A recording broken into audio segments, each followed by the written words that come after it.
ನಮಸ್ಕಾರ ಸ್ನೇಹಿತರೆ, welcome to my channel. ಗೃಹಲಕ್ಷ್ಮಿಯ 24ನೇ ಕಂತಿನ ಹಣ ಯಾವಾಗ ಬಿಡುಗಡೆಯಾಗುತ್ತೆ ಅಂತ ಎಲ್ಲರೂ ಕಾಯ್ತಾ ಇದ್ರಿ. ಕೊನೆಗೂ ಒಂದು ದಿನಾಂಕನ ಸರ್ಕಾರ ನಿಗದಿ ಮಾಡಿದೆ. ಸ್ನೇಹಿತರೆ, ಯಾರೆಲ್ಲ ಫಸ್ಟ್ ಟೈಮ್ ನಮ್ಮ ವಿಡಿಯೋ ನೋಡ್ತಾ ಇದ್ದೀರಾ ದಯವಿಟ್ಟು ಸಬ್ಸ್ಕ್ರೈಬ್ ಮಾಡ್ಕೊಂಡು ನೋಡಿ. TV2 ನ್ಯೂಸ್ ನಿತ್ಯ ನಿರಂತರ ನಿಮ್ಮೊಂದಿಗಿರುತ್ತದೆ. ಸ್ನೇಹಿತರೆ ನೋಡಿ, ಗೃಹಲಕ್ಷ್ಮಿಯ 23ನೇ ಕಂತಿನ ಹಣ ಇನ್ನೂ ಕೆಲವ್ರಿಗೆ ಬಂದಿಲ್ಲ ಅಂತ ಕಮೆಂಟ್ ಮಾಡ್ತಾ ಇದ್ದೀರಾ. ದಯವಿಟ್ಟು ತಲೆ ಕೆಡ್ಸ್ಕೊಳಕ್ಕೆ ಹೋಗ್ಬೇಡಿ, ಯಾಕಂದರೆ ಹಂತ ಹಂತವಾಗಿ ಬಿಡುಗಡೆ ಆಗ್ತಾ ಇದೆ. ಖಂಡಿತ ಡಿಸೆಂಬರ್ ಎಂಡ್ ಒಳಗಡೆ ನಿಮಗೆ ಗೃಹಲಕ್ಷ್ಮಿಯ 23ನೇ ಕಂತಿನ ಹಣ 2,000 ರೂಪಾಯಿ ಏನಿದೆ ಅದು ಬಂದೇ ಬರುತ್ತೆ.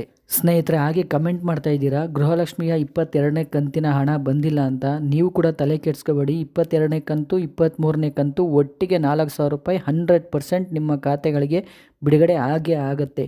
ಒಂದು ವೇಳೆ ಈಗ ಬಿಡುಗಡೆ ಆಗಿಲ್ಲ ಅಂದರೆ 24ನೇ ಕಂತಿನ ಹಣ ಬಿಡುಗಡೆ ಆಗುತ್ತಲ್ಲ, ಆಗ ನಿಮ್ಮ ಖಾತೆಗಳಿಗೆ ಬಿಡುಗಡೆ ಆಗುತ್ತೆ. ಸ್ನೇಹಿತರೆ ನೋಡಿ, ನಾವು ನಿಮಗೆ ಈ ಹಿಂದೆನೇ ತಿಳಿಸ್ಕೊಟ್ಟಿದ್ವಿ, ಒಟ್ಟು ಗೃಹಲಕ್ಷ್ಮಿಯರಿಗೆ 5 ಕಂತಿನ ಹಣ 10,000 ರೂಪಾಯಿ ಬಿಡುಗಡೆ ಆಗಬೇಕು ಅಂತ.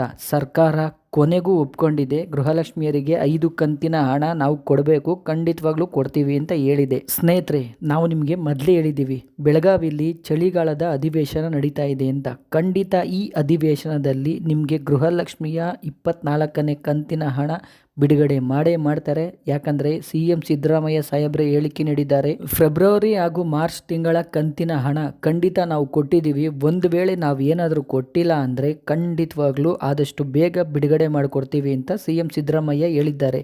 ಅಂದರೆ ಖಂಡಿತವಾಗ್ಲೂ ನಿಮಗೆ ಡಿಸೆಂಬರ್ ಎಂಡ್ ಒಳಗಡೆ ಗೃಹಲಕ್ಷ್ಮಿಯರಿಗೆ ಒಟ್ಟು 2 ಕಂತಿನ ಹಣ ಬಿಡುಗಡೆ ಆಗುತ್ತೆ.